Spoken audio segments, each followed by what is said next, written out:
देश में चुनाव का माहौल है। 2 चरणों के चुनाव हो चुके हैं और 5 चरण के मतदान होने बाकी हैं, जो 1 जून तक पूरे होंगे।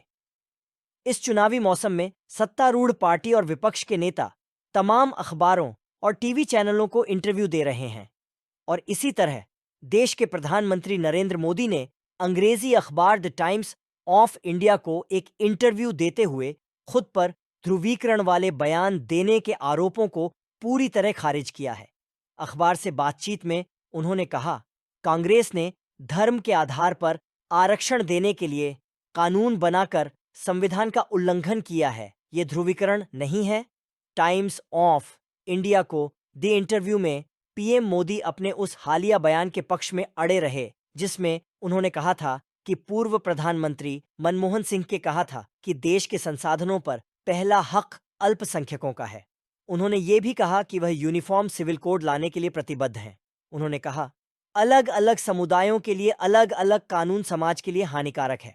हम ऐसा देश नहीं हो सकते जहां एक समाज संविधान की मदद से विकास कर रहा है और दूसरा समाज तुष्टीकरण के कारण पहले के ही समय में अटका हुआ है। हम यूसीसी को हकीकत बनाने के लिए जो भी होगा हमारे बस में वो हम करेंगे। उन्होंने ये भी कहा कि वह एक देश एक चुनाव की दिशा में आगे बढ़ेंगे।